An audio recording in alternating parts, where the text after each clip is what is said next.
Well, that was much more enjoyable, Callum. We're not having to record after a defeat for an initial reaction. Did you enjoy it? Makes a change, yeah. It was a bit more of an enjoyable Saturday afternoon. Football was better, and that's going to be my one word. Better. The performance was better. The fight was better. As simple as that. How about your one word? One word will be enjoyable, because for a rare change, I actually enjoyed watching the game today. And, we kind of saw a return to some free-flowing attacking football.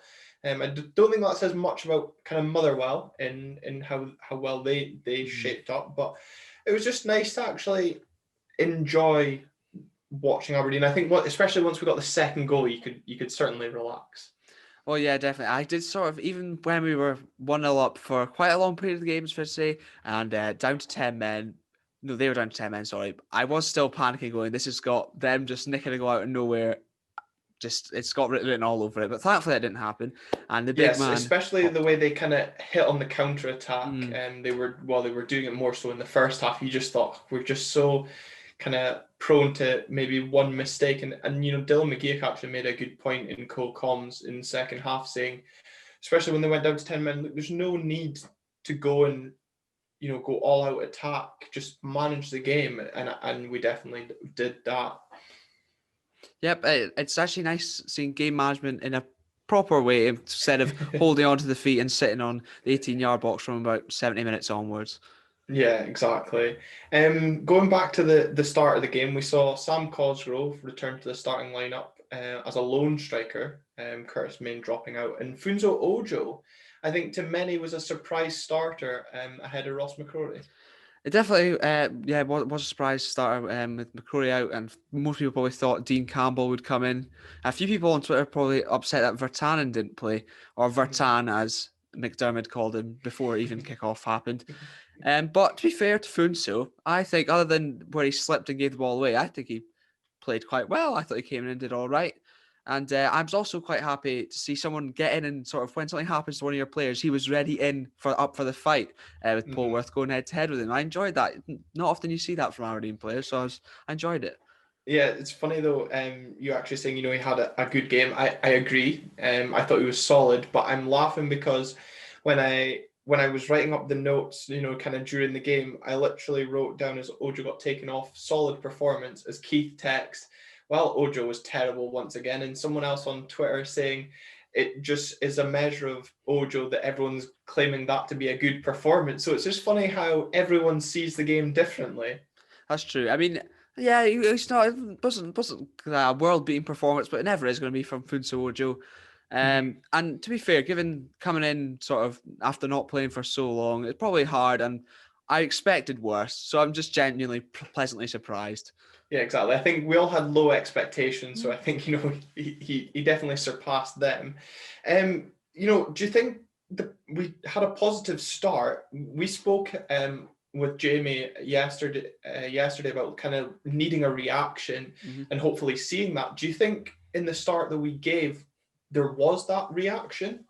I think so. From the off, it sort of seemed that way. We started off very, very well, and sort of for about all of a minute, and then sort of lost away at about 3 minutes. I remember them saying, Dave McDermott saying that specifically. But we took control of it towards as the game got on, and I think that was the sort of reaction we were looking for, both in performance, as I said earlier, in fight as well. Johnny Hayes flying into tackles, even Matt and Kennedy getting in amongst it, which I enjoyed.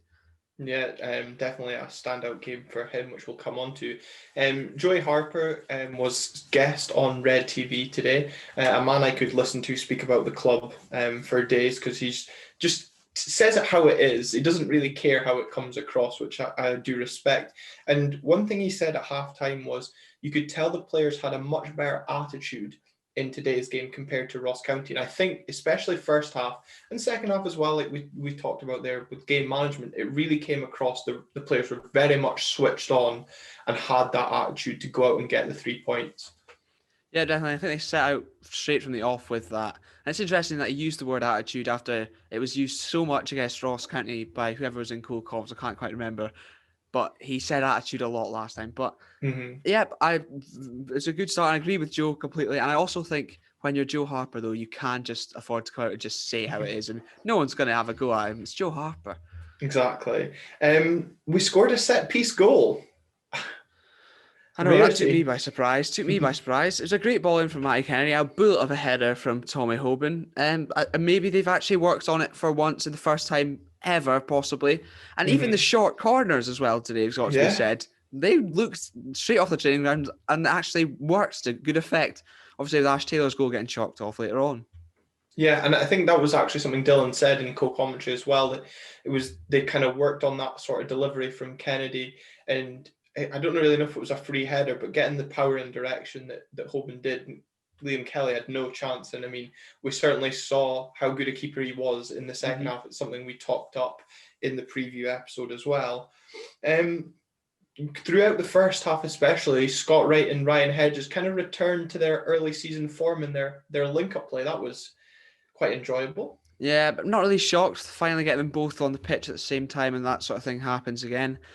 Again, it was supposed to be an interesting decision, the fact he's even still around, but to start as well, Scott Wright. But I think he played well, linking up with Hedges, and I think Dylan McGeoch even said, whenever Ryan Hedges on the ball, he'll be looking for his best mate.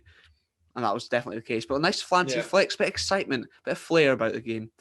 Yeah, and Hedges definitely had a few chances. The one piece of link-up play in the first half that sticks in my mind was when Hedges flashed a shot just wide, and I mean that would have been some goal in terms of just the whole build-up play, let alone the finish. But Joe Harper was kind of, I wouldn't say critical is the right word, but saying Hedges is probably a player we should be looking at getting kind of 15 goals a season out of, and probably should be scoring more. Do you think he'll probably feel disappointed to have come away from today's game not scoring, given the kind of chances he was getting? Yeah, I would say so. I think there was a couple in the first half that he put wide, and then he also dragged one wide in the second half too, which I think is disappointing that he didn't even hit the target with those there. So if he could start getting them on target, never mind finding the back of the net, that would be nice. But it would be nice to see him bring a couple more goals into his game. He's obviously creative, great going forward, bit of creative spark, a bit of flair about the play. But if he can add more goals to his games, that would be very, very much welcome, especially if he wants to get to the Euros as well, as they like to mention on Red TV. Yeah, definitely. And I think, in the Kilmarnock game last month, we spoke about, shooting on sight, and I definitely kind of felt we were doing that more today. Certainly willing to test the keeper and try our luck from distance instead of trying to, work the perfect goal. A lot less try to walk the ball into the goal or pass it in there, which is very much welcome. A bit more excitement about the play. Yeah, we spoke on yesterday about midfield battles being key. Our midfield battle of Lewis Ferguson and whoever partnered him, needing to dominate Polworth and Campbell, as you pointed out, being the main threat. We certainly saw a battle, Polworth and Wright coming together. Your thoughts on how Craig Napier, the referee, handled that situation?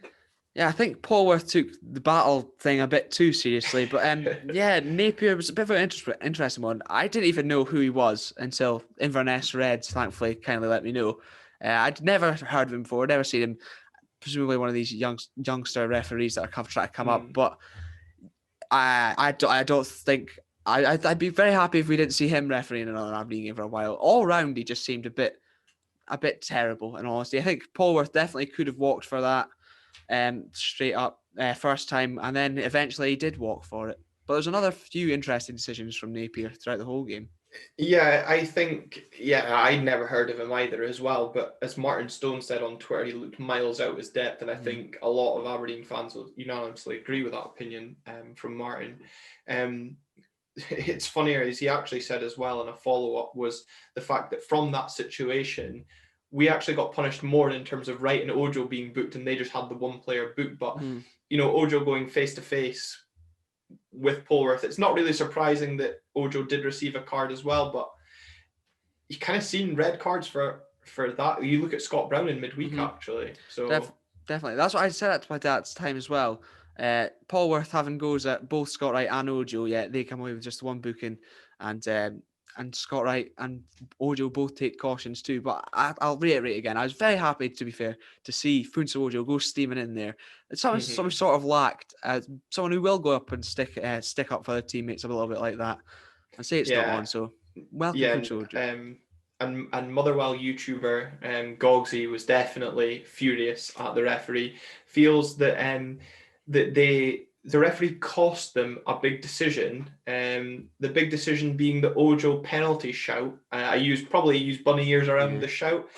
Joe Lewis producing an excellent save from Tony Watt, who we largely kept quiet, and the follow up. I think it was Polworth actually. Ojo puts his body on the line. And then I don't know if there was like a rebound or something. Ojo's arm is up. The ball does hit it. I thought, initially watching Red TV, could that be a penalty? But yeah, Gogsy was still holding on to that in the second half. I mean, there's no doubt his arm was up there. It was definitely a handball, and you've definitely seen him given. It was probably one I expected to see him. But at the same time, it's ricocheted up. He's not had a lot of time to take his arm down, if that makes sense, from making the block.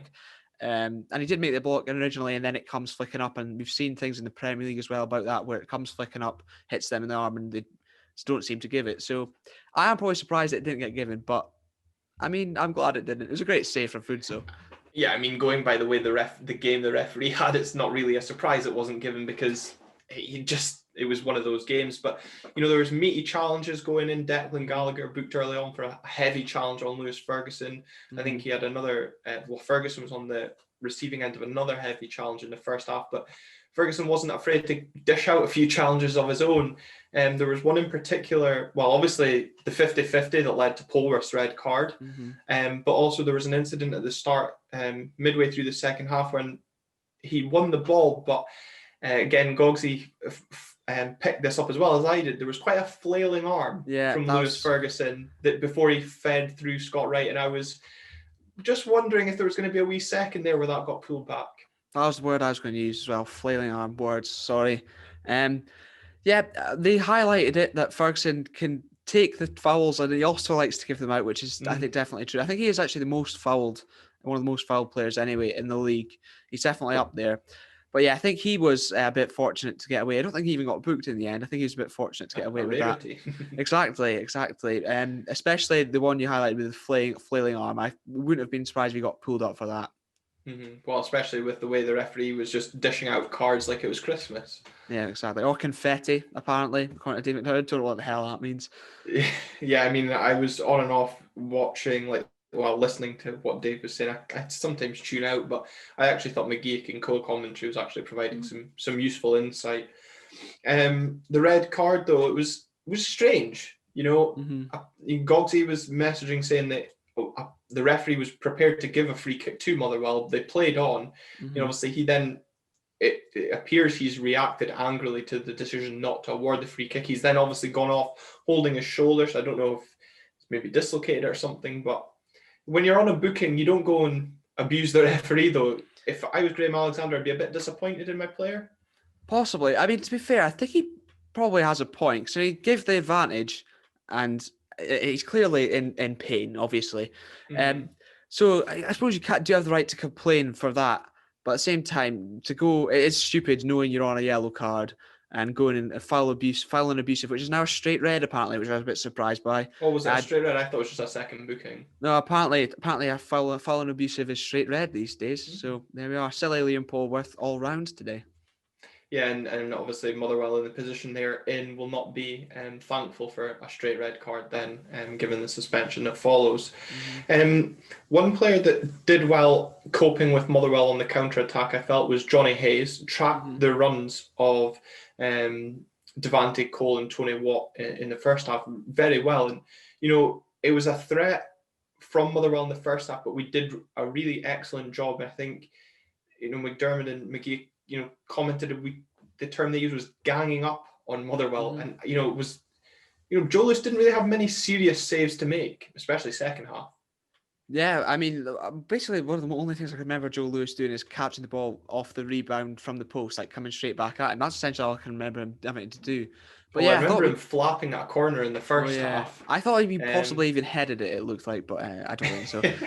But no, I think defence as a whole were very, very good today. I think it's got to be a mention for Ash Taylor as well. Superb at the back end, not only defending, but distribution too. But yeah, you highlighted Johnny Hayes there. He's just an absolute dog in there. He'll fight for every even lost cause, flying into challenges as well, and still good going forward as well. Still got that about him. So very happy with Johnny Hayes. Yeah, that distribution first half from Ash Taylor when he pinged it across to Matty Kennedy, absolute peach of a ball. But Hayes and Taylor actually, you give credit to Ash Taylor there. Those two players we were discussing yesterday about not even being fit for the game. So great to have them in, and both turning in 90-minute performances and excellent performances at that as well, and coming through unscathed and not picking up knocks and stuff like that. So it's great to see. It's interesting that he highlighted McCrory to be out. Okay, he was out, but then Hayes, Taylor, and McLennan they all mentioned as well. And it probably, from what he said, it sounded like they won't be featuring at all. Two of them started, one came off the bench, so perhaps a ruse from McInnes there. Yeah, he's back to his mind games there. But in the second half, we'll come on to Ash Taylor because I do want to highlight his performance. But Liam Kelly in the Motherwell goal did an excellent job at just keeping that to 2-0. And he'll probably actually be disappointed with the second goal, given the big deflection that led to Considine tapping it in, that it did end up 2-0. Definitely. I think he had a few sort of acrobatic saves as well, maybe for the cameras. But then you look at it, there's still the one where Cosgrove was through on goal, and he did well to get something on that to stop it sneaking by him straight into the back of the net. So I think, very, very good performance. It looks like a good signing for Motherwell, in all honesty. Definitely. Over to the Aberdeen players. Matty Kennedy, I thought, probably had his best game in a long time for Aberdeen, attacking and defensively. Yeah, but it's what we've needed from Matty Kennedy, a bit more direct, aggressive going forward, and in the challenges as well, which I enjoyed. It's much more like him, and he put in a fair few decent balls as well. I don't know what's going on there, but got a good assist, and he's maybe using them up. He's saved them up for a long time, but impressive with Matty Kennedy. If he can keep that going forward on a consistent basis, then I'll be even more happy. Yeah, we spoke about Ojo as well, a solid game throughout. Ash Taylor, though, I saw someone saying he's playing like Maldini. What did you make of the goal he I felt wrongly chalked off? I think so. It seemed very, very odd. Even the goal we got given later on, it seemed very odd. I wasn't really sure what the hell was going on with that. But no, to be fair, okay, maybe he did push him. It was very, very soft. But regardless, he took it very well, which is encouraging from the Birkenhead Baresi, Merseyside Maldini, whatever you want to say. But yeah, it would have been nice to have Considine, Hoban, and Taylor all on the score sheet. Yeah, and I think McGeek, just before we started recording, whilst I was waiting for you to come on, McGeek did say he did see a replay where there was a slight push. So you can understand maybe why the ref gave it, but probably leaning towards the soft side. But what was slightly embarrassing was some of our fans, choosing to celebrate the fact that his goal had been chalked off because it was Ash Taylor that scored, but also it, denied India the chance to tweet her to the fans. But I think if that's what joy you're getting when putting us 2-0 up, it's quite concerning. I didn't actually see that, but I actually am it's made my Saturday better, if anything. Not Ash Taylor's goal getting ruled out, just the fact people were celebrating it. That's made my better. I'd rather the goal stood. Exactly. And while you said, it would have been nice to see all three defenders scoring, Andy Considine did get on the score sheet. His first goal of the season. So a bit late for him, normally, January. He has left it late, but he took it very, very well. And interesting that he took that one so coolly, so calmly, finished it off perfectly. And then we saw a similar one with Cosgrove earlier where he just the biggest touch you've ever seen. But no, well, that was I think it was a welcome sight, not only getting the goal to make it 2-0, but we always love when Andy Considine scores no matter what. Exactly. A Saturday is always better when Considine scores. But strange, I think a few people thought it might have been offside. Yeah, that's what I'm saying. There was the first that was the Ash Taylor one, and then this one as well. I wasn't sure what the hell was going on, and I don't think even commentators were, and they were actually at the game, and then just saw Considine wheeling away, celebrating, and everyone running over to join him. So must be onside then. So that's fine by me. But another one, maybe not Napier's fault. That one, maybe the liner. We'll have to see it back. I'm not sure. Yeah, and that appearance for Considine today, Joe Harper was saying, takes him above Bobby Clark in the all-time appearance list for Aberdeen. But also the goal means he's now scored in every calendar year since 2010. So a reliable centre-back that scores goals as well. I know that's nice. If strikers aren't doing it, then at least we've got Andy to rely on. And Tommy Massey, I'm sure he's probably listening as well. Shout out to him. He said that was Andy Considine's 27th goal since 2004-05 season. And since then, in the Scottish Premiership, only Tavernier and Charlie Mulgrew have scored more than him. So thank you very much for that statistic. Sorry for stealing, but I thought it was very, very interesting. Big up Andy. Yeah, well, it's no surprise to see James Tavernier up there since half his goals are penalties. Yeah, you're not mad about it, are you? No, I just get that in since, our last reaction went wild with the Rangers fans, so you can have that as a bit of bitterness. Actually, I've got a feeling they won't be enjoying this one so much, but they had a field day as well. Annoyingly. Yeah, probably won't be tuning in since, we didn't actually capitulate today. Ah, well, I'm sure it'll happen soon enough. You speak about Cosgrove and his poor touch. One thing Joe Harper said at full time was, yes, it's great that we won the game, but we should be quite concerned that it's our defenders scoring goals, not our strikers. And he can't actually remember Cosgrove having a significant shot on goal. And, up until you actually said that chance, where Liam Kelly denied him, I can't really remember him having one either. Yeah, there was that one, and the one previously where he just took a horrific touch where he maybe could have taken it first time instead. It's a bit concerning. That's not him actually having a shot. That's what I'm saying. Horrific touch. That's what I'm saying, though. But he should have taken it first time. He should have done that. Yeah, a bit concerning. Goals seem to have dried up on from the forwards front in general. But I suppose if that's happening, then at least you've got the defenders to bail them out. It shouldn't be happening, but at least it is happening. Yeah, and hopefully, we see a change of fortune for the strikers in midweek against St Johnstone, which until Dave McDermott mentioned that, a game I'd totally forgotten about, which just shows how out of touch I'm feeling with the football just now, because I was all thinking that it was Livingston next up on Saturday. It's not only you. I have no idea what days it is. I was a day behind for the most of the week, so it's all good. Towards the end of the game, you spoke about Conor McLennan there earlier on. We also saw minutes for Greg Lee coming back from injury. And minutes, literally, it was only about 5 given the added time. But a first team debut for Mikko Virtanen. Excellent to see him finally making his first team debut after a couple of spells at Arbroath on loan.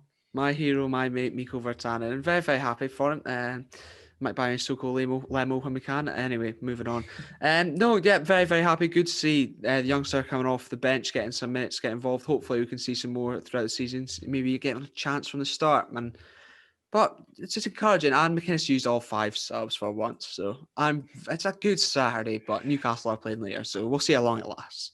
I know. I was going to come to that, the fact that we'd used 5 subs, because I know how quick you are to point that out every time we fail to use it. So a nice rare change that we did that. And, a point you say about Virtanen, maybe getting a start. It's a shame that our Scottish Cup game, which would have taken place next weekend, has been called off, given that the lower leagues are currently suspended. And, depending obviously who we'd faced, Dumbarton or Huntly, it maybe would have been a fixture that we looked at to play some of these younger players and give them some more minutes than they're currently getting. If it was Dumbarton, then we should be doing that, because we saw how bad we were against them last time we played them in the Scottish Cup.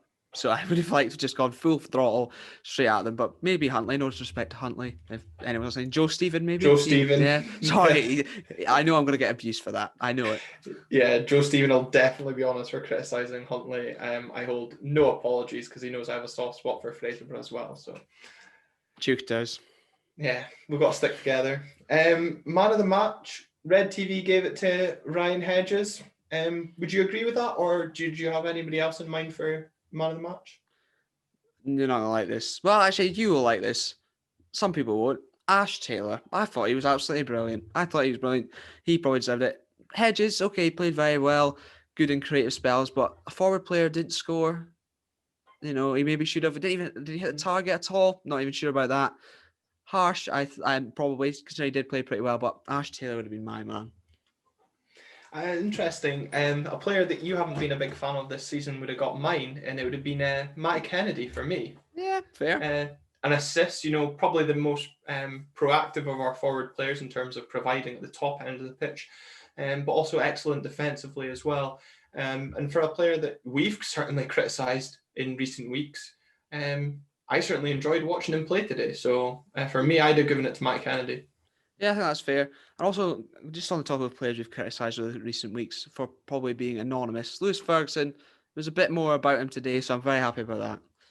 Yeah, so hopefully players that are currently anonymous, Sam Cosgrove, I'm looking at you. Yeah. Wednesday's maybe a time for you to shine and get some positivity off the podcast. It is concerning that there's like no strikers are scoring goals. It's a big worry. Yeah, well, I suppose this is the last week of the January transfer window we're coming into, and Cosgrove's being linked with a move to Stoke. Certainly not scoring is not going to help you win a move. So similarly with Scott Wright as well. See how that transfer saga plays out over the course of the next week. Whether or not that was his last game at Pittodrie today remains to be seen. Yeah, very interesting.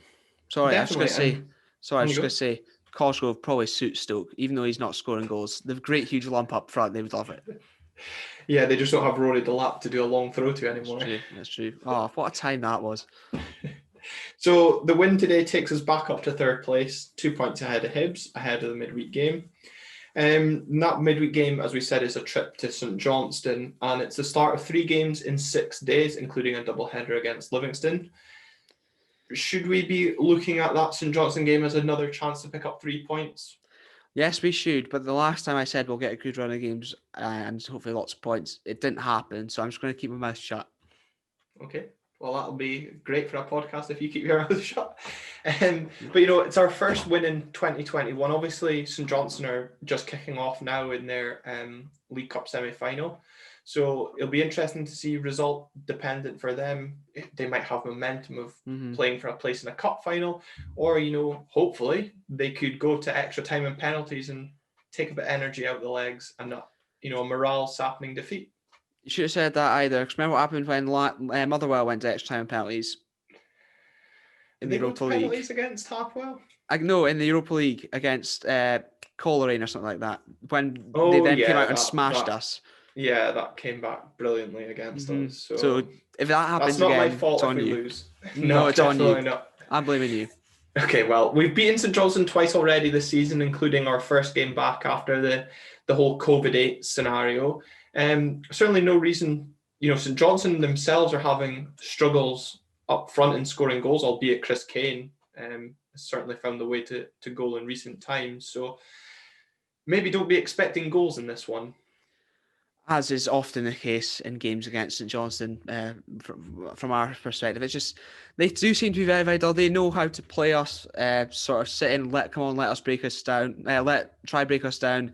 We often can't, and then they sometimes hit us on the break. So we need to be wary of that. But if we play like we did today, a lot of creative intent, a bit of spark that's back, then hopefully we can unsettle them. And I've said it before that it usually doesn't work, but flying out the traps from the start, straight at them. Matty Kennedy, looking at you against your former club, mate. Yeah, well, we did it, first half and second half, I felt today came out the traps well, caused Motherwell problems. And hopefully if we can do that against St Johnstone, get an early goal.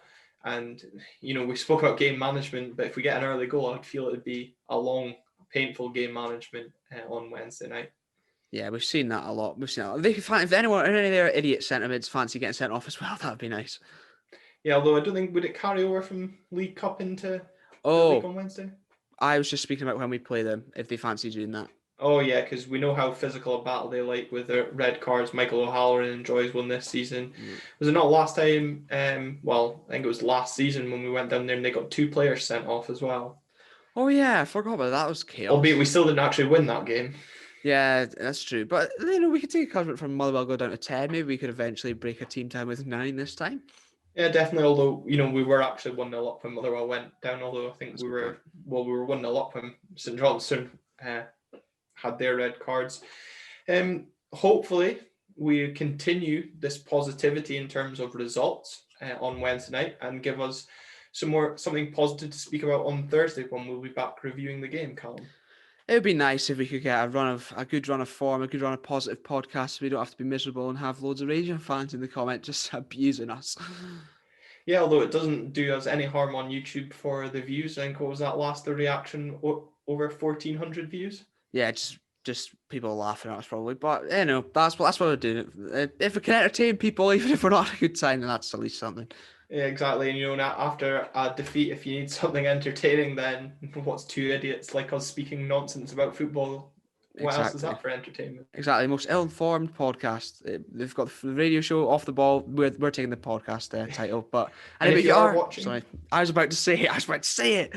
Yes. Yeah, if you are watching and you've not subscribed already, then please do. We're nearly at 200 subscribers now, so all the support is very much appreciated. Thank you. And the more you support our content, the more chance we've got to make better content. Exactly. And if you're listening, Spotify, Apple Podcasts, Podbean, Anchor, just make sure you follow on there as well. For all the content that comes out, as Calum says, it's available online as video and audio as well. Exactly. And what a note to end it on. Have you got a one word going into the St Johnstone game though? Momentum, maybe. I was going to actually steal yours from last time and use bounce, and let's continue the bounce.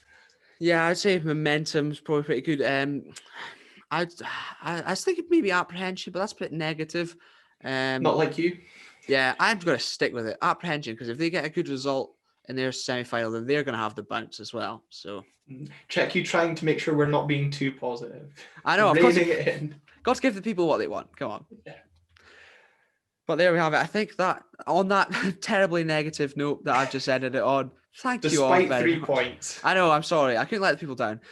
Thank you all very much for tuning in. As we said, you can follow us, subscribe. We'll be back when, Glenn? Thursday. We'll be back Thursday. And also thank you very much to Skylights for letting us use their tune. YRA, check them out on Spotify, anywhere else, you can listen to them. Check them out. Good band, good bunch of guys.